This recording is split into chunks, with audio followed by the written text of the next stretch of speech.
Halo Sobat Akuntansi, selamat datang di Tim Laser, Learning Digital Akuntansi Generasi.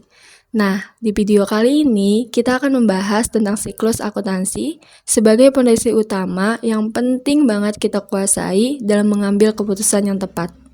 Nantinya, kita akan membahas mulai dari definisinya, tujuannya, jenis-jenisnya, sampai 10 tahapannya secara mendalam. Jadi, teman-teman harus menyimak dan menontonnya sampai habis ya. Yang pertama, apa sih siklus akuntansi itu? Nah, simpelnya teman-teman, itu adalah proses yang berulang, yang digunakan perusahaan untuk mencatat, mengklasifikasikan, dan menyajikan semua informasi keuangan mereka dalam bentuk laporan. Jadi, kenapa berulang? Nah, karena proses ini terjadi terus-menerus di setiap periode akuntansi. Selanjutnya, apa tujuan dari siklus akuntansi? Nah, ada 4 poin penting yang menjadi tujuan dalam siklus akuntansi. Yang pertama, pencatatan yang sistematis. Artinya, siklus akuntansi membantu agar semua transaksi dapat tercatat dengan rapi. Yang kedua, pelaporan keuangan yang akurat. Artinya, siklus akuntansi nantinya akan menghasilkan laporan yang bisa dipercaya. Yang ketiga, penyediaan informasi. Artinya, siklus akuntansi membantu menyediakan data yang akurat, andal, relevan, dan tepat waktu untuk mengambil keputusan. Yang terakhir, pengawasan dan pengendalian. Artinya, siklus akuntansi membantu dalam mengontrol keuangan perusahaan. Nah, teman-teman, ternyata siklus akuntansi memiliki 3 jenis, tergantung jenis perusahaannya. Yang pertama, ada siklus untuk perusahaan jasa, contohnya itu seperti salon atau kantor konsultan. Yang kedua, ada untuk perusahaan dagang, contohnya itu seperti toko roti atau e-commerce. Dan yang ketiga, itu ada untuk perusahaan manufaktur, contohnya seperti pabrik yang mengolah bahan baku menjadi barang jadi. Sekarang kita masuk ke bagian inti, yaitu tahapan siklus akuntansi. Nah, proses ini bisa dibilang seperti peta jalan untuk semua data keuangan perusahaan. Nah, seperti yang teman-teman lihat dalam diagram, prosesnya itu berputar. Nantinya, kita akan membahas satu persatu, mulai dari transaksi sampai nanti kembali lagi ke transaksi.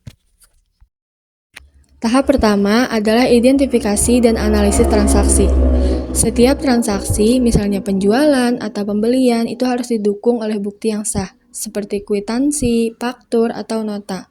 Nantinya, kita akan menganalisis akun apa saja yang akan berpengaruh dan bagaimana pengaruhnya, apakah debit atau kredit. Contohnya, perusahaan mendapatkan investasi tunai sebesar 1 juta dan perlengkapan 500.000.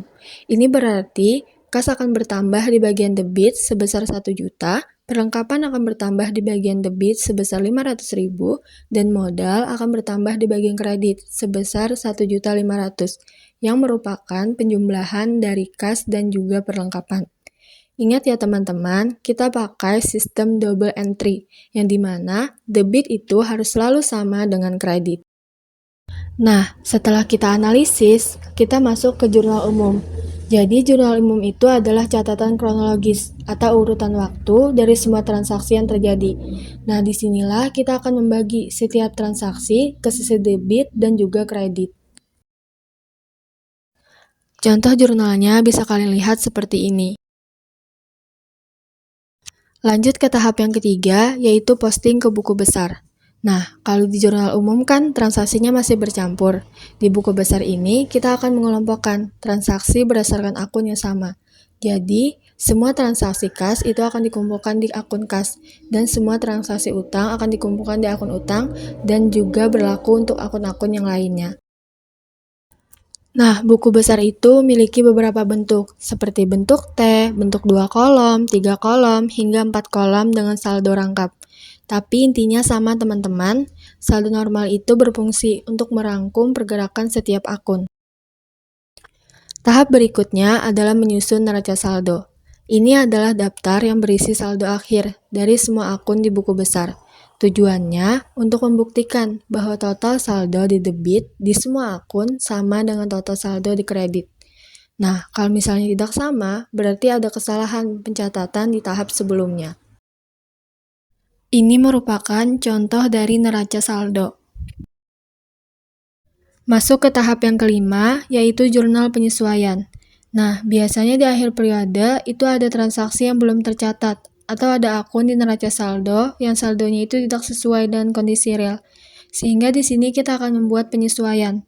Akun yang biasanya disesuaikan antara lain seperti beban yang masih harus dibayar, pendapatan yang belum diterima, beban yang dibayar di muka, pendapatan yang diterima di muka, penyusutan aset tetap, kerugian piutang, dan pemakaian perlengkapan.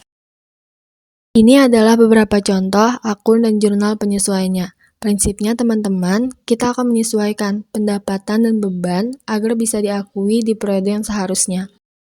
Contoh bentuk jurnal penyesuaiannya sebagai berikut. Tahap ke-6 adalah menyusun neraca saldo setelah penyesuaian. Nah, pada tahap ini, kita akan mengambil saldo dari neraca saldo sebelumnya, lalu kita masukkan penyesuaian dari jurnal penyesuaian. Nah, hasilnya itu nanti adalah daftar saldo akun yang sudah sesuai dan siap untuk dijadikan dasar penyusunan laporan keuangan. Selanjutnya adalah neraca lajur atau kertas kerja. Tahap ini sebenarnya opsional, tetapi sangat membantu. Neraca lajur itu merupakan tabel besar, biasanya 10 kolom yang digunakan untuk merangkum neraca saldo, jurnal penyesuaian, neraca saldo setelah penyesuaian, kolom laba rugi, dan neraca dalam satu tempat. Tujuannya untuk mempermudahkan dan meminimalisir kesalahan sebelum menyusun laporan keuangan yang resmi. Ini adalah contoh tampilan dari neraca lajur 10 kolom. Tahap ke-8 adalah hasil akhir yang paling dinantikan, yaitu menyusun laporan keuangan. Ada 4 laporan utama yang akan kita buat berdasarkan data neraca saldo penyesuaian atau neraca lajur yang sebelumnya telah kita susun. Yang pertama, laporan laba rugi atau income statement. Nah, laporan ini akan menunjukkan kinerja keuangan perusahaan selama satu periode, yaitu total pendapatan dikurangi dengan total biaya atau beban, yang mana hasilnya nanti itu bisa laba atau rugi. Ini merupakan contoh dari laporan laba rugi, yang mana itu ada laporan single step, itu semua pendapatan dikelompokkan menjadi satu, dan begitu juga dengan semua beban dikelompokkan menjadi satu. Kalau misalnya yang multi-step, itu adanya pemisahan antara pendapatan dan beban operasional dengan pendapatan dan beban non-operasional. Yang kedua, laporan perubahan modal atau perubahan ekuitas. Laporan ini nantinya akan menunjukkan perubahan ekuitas atau modal pemilik selama satu periode. Itu termasuk penambahan modal dari laba bersih dan pengurangan dividen atau FRIP. Contoh dari laporan perubahan modal adalah sebagai berikut. Yang ketiga, yaitu laporan arus kas atau cash flow statement.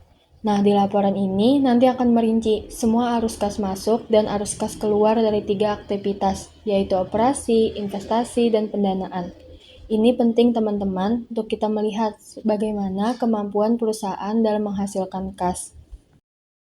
Ini merupakan contoh dari laporan arus kas. Yang terakhir yaitu laporan posisi keuangan atau balance sheet. Nah, di laporan ini nanti akan menyajikan posisi keuangan perusahaan pada satu titik waktu tertentu yang berisikan daftar aset atau harta, liabilitas atau utang, dan ekuitas atau modal. Di laporan ini itu harus memenuhi persamaan dasar akuntansi, yaitu aset sama dengan liabilitas ditambah ekuitas. Ini merupakan contoh dari laporan posisi keuangan atau neraca. Yang kesembilan, kita akan membuat jurnal penutup. Jurnal ini dibuat di akhir periode untuk menutup akun-akun nominal atau pendapatan dan beban dan akun FRIP sehingga saldonya itu menjadi nol. Hal ini penting teman-teman agar perusahaan bisa memulai periode akuntansi yang baru dengan saldo akun nominal yang bersih. Nah, ini merupakan contoh dari jurnal penutup, yang mana kita akan memindahkan saldo pendapatan dan beban ke akun ikhtisar laba atau rugi. Dan nanti hasil laba atau ruginya itu akan dipindahkan ke akun modal atau laba ditahan. Yang ke-10, kita akan membuat neraca saldo setelah penutupan. Neraca ini hanya akan berisikan akun real, yaitu aset, kewajiban, dan modal. karena akun nominal sudah ditutup di jurnal sebelumnya. Tujuan dari neraca saldo ini adalah memastikan bahwa jurnal penutup sudah dilakukan dengan benar dan saldo akhir untuk periode ini siap untuk menjadi saldo awal di periode berikutnya. Selanjutnya, ada satu tahapan lagi yang sifatnya opsional, yaitu jurnal pembalik.